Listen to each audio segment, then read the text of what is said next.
Então, a gente está mostrando isso para vocês no contexto de duas coisas que a gente vai fazer aqui hoje, que é, inclusive, começar a pensar o que a gente faz no ano que vem. Então, estamos tentando abrir um leque, né? Então, vai ter esse projeto de robótica, a gente tem a questão do projeto de investigação, lembra?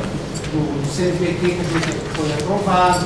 Então, mais o que vocês estão pensando aí do Projutec, aí começaram, e aí como é que isso continua. Por quê? Porque em fevereiro, quando o pessoal sentar para fazer o plano político-pedagógico, essas coisas estiverem mais ou menos claras para ser incorporadas. Outra coisa que a gente está querendo um pouco com esse trabalho da robótica é incentivar a questão da programação. Por quê? Porque nós estamos muito nessa coisa da internet que clica, vai buscar, etc. E esse desenvolvimento de lógica, de pensamento, coisa que você pode fazer com a programação, a gente está colocando um pouco de lado, entendeu?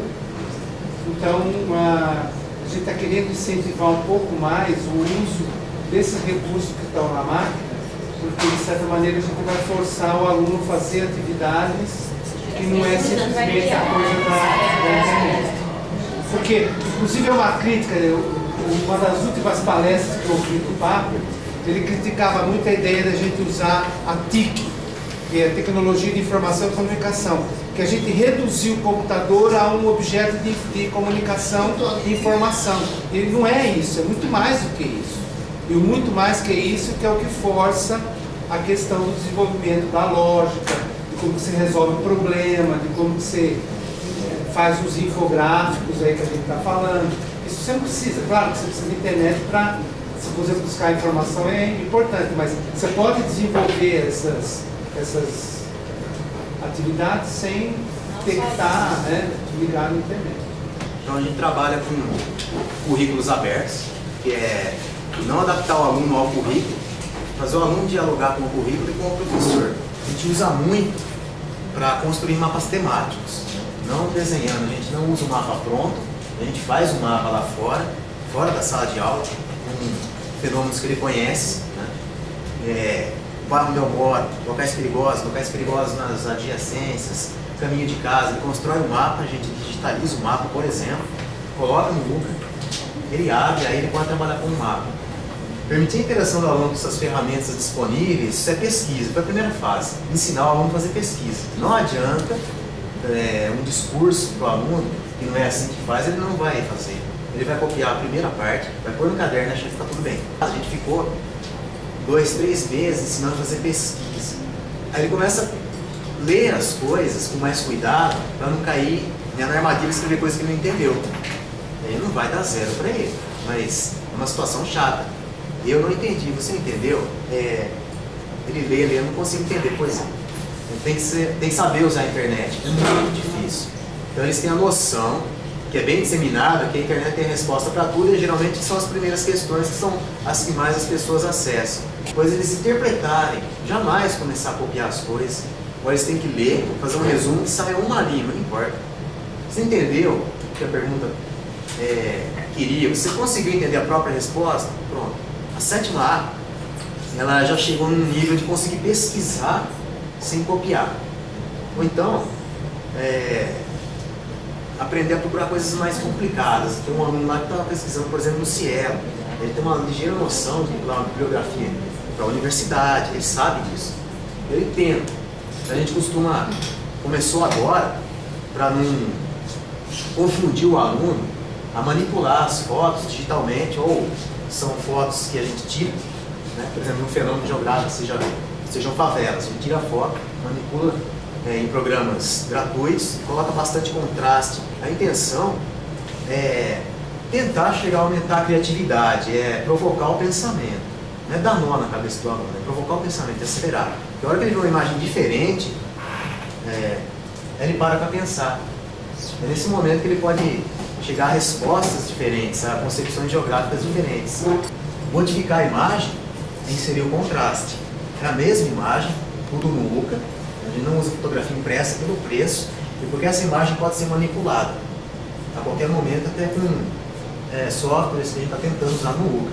Para chegar no risco de manipular uma imagem, colocar contraste, tirar ela do que a gente imagina como real, e eles não confundirem, eles sabem que os prédios não são roxos nem o céu é verde. Essa foto estava falando sobre poluição. Ficou muito claro para o aluno que isso aqui é a poluição. Mas a gente levou um ano para chegar nessa concepção de que, usando fotos, com mais contraste, com uma leve deformação, o diálogo do aluno com a gente, as respostas que eles dão, são mais criativas. E isso se transformou numa pesquisa de mestrado que a gente está defendendo. O Alex é uma das experiências mais satisfatórias, que eu digo assim, de elencar o cotidiano da geografia com o uso da tecnologia. A professora Marícia destacou 5 temas trabalhados anteriormente nas aulas. Estudo do meio, aterro sanitário, instituto extra, os estados físicos da água, o ciclo da água na natureza, geometria, sólidos geométricos e a festa junina, para que cada aluno conhecesse um tema, para que cada um escolhesse um tema e trabalhasse usando as ferramentas do Tuxpaint. Isso está trabalhando bem, funciona, não perde, não cai, funciona bem isso aí. Nós tínhamos mais problemas antes, agora a Super Carla já vem resolvendo, a gente aí começou a ter mais pendrives em sala para conseguir recolher com mais tempo. Então tivemos problemas sim, mas eu volto a dizer que é o que é bacana. Se a Marícia não tivesse tentado, a gente não tinha conhecido os problemas, se não tivesse contado os problemas para Carla, a gente não tinha achado solução. Geralmente defende que quando iniciar a tecnologia em sala, né, eu lembro de ter escutado isso, ia ficar muito individualizado, as pessoas não iam conseguir fazer nada em equipe, porque é um computador por aluno, né, uma coisa individualista. O individualismo vai na conduta das pessoas e não no aparelho ser um para cada um. Um para cada um é um direito de propriedade, é um direito de otimização de trabalho, mas isso não impede que eles sejam compartilhadores de conhecimento, né? Então esse zelo vai do mediador, do professor, da linha pedagógica da escola e não do aparelho em si, né? O aparelho não tem culpa disso, né? Porque quando nós falamos que isso é cotidiano da escola, sabe que assusta um pouco as pessoas, mas não é, né? E tem crianças de 3º ano levando o computador para casa uma vez por semana, fazendo dever e trazendo, parece que é a história da carochinha, né? Encantadoramente essa cena eu devia ter filmado na hora, mas uma criança de terceiro ano, que seria a 2ª série, com o seu laptop, chamando o diretor, a vice, os funcionários, para fazer entrevistas sobre o perfil dos trabalhadores da escola para a festa de 30 anos, digitando as respostas lá, para estar com uma facilidade. Acreditamos de que o projeto é necessário, que ele é útil, que a gente não vai interromper, apesar das intervenções externas a nós. São variáveis que a gente tem que dar um jeito de dar um nó nelas. Se você no 8º ano pudesse, o ano que vem, fazer um piloto de robótica mesmo, efetivo na aula de ciências. Nós chegamos assim a uma feliz certeza de que o UCA está incorporado na equipe do ELSA, tanto na equipe de professores como na equipe dos alunos, né?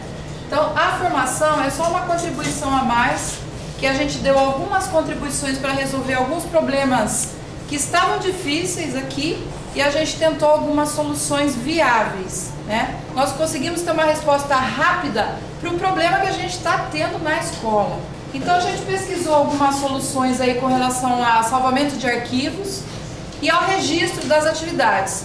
O registro através de um formulário online criado no Google Docs que facilite para o professor esse registro, que era bem complicado, a gente sabe que o tempo é muito curto. E esse formulário, ele funciona no próprio UCA, ele é bem leve, ele é bem tranquilo de utilizar. Também para a gente poder avaliar como é que estava a utilização, né, do laptop nas aulas e tal, e aí também poder perceber quais eram os problemas que os professores tinham. Então tem algumas questões aí relacionadas à dificuldade de utilização.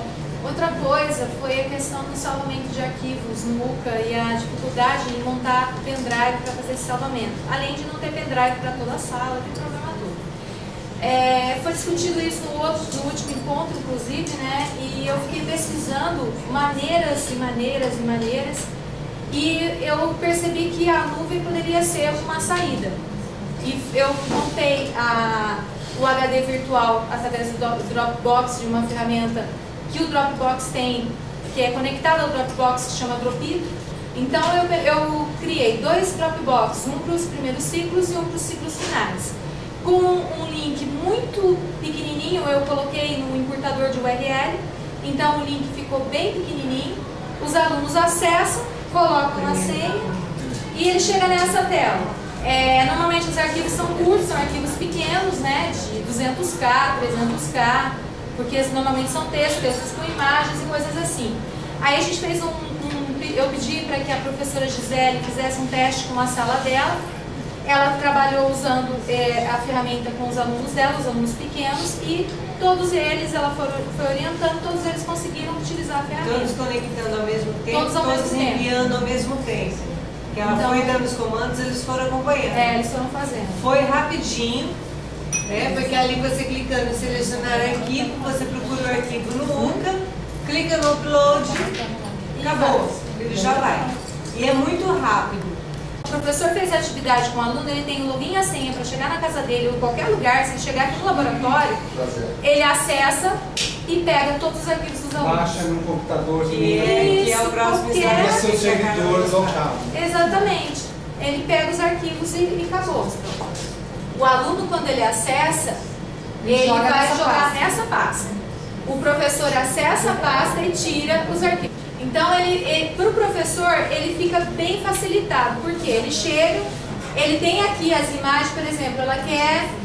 O que ela quer fazer com isso aqui? Ela clica aqui, ó, ela tem as opções de fazer o download do arquivo, mover para alguma outra pasta, renomear, copiar para uma outra pasta ou deletar.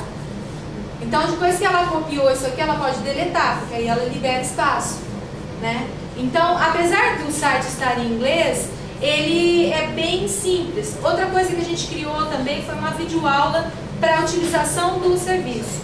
Então, foi a forma que a gente encontrou para trabalhar com a questão do armazenamento E de na arquivos. formação também nós utilizamos com eles. Eles Sim. fizeram uma atividade, E postaram e depois eles viram a atividade deles postada no ambiente. Então a gente pesquisou algumas soluções aí com relação a salvamento de arquivos e ao registro das atividades.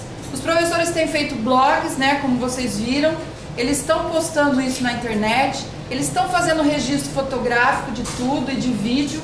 A gente tem acompanhado alguns. A gente, o ano que vem, vai estar sempre aqui. Nós já estamos planejando uma ação de formação bem específica para o ano que vem, né? Fora até da formação UCA, né? Alguma coisa bem mais específica para a escola, na realidade que o pessoal está trabalhando. Mas eu fico muito feliz da gente ter podido participar e podido ajudar. E ainda vamos continuar ajudando no que for preciso, né? E é muito interessante acompanhar como o projeto começou e como que ele está hoje aqui na escola do Elsa.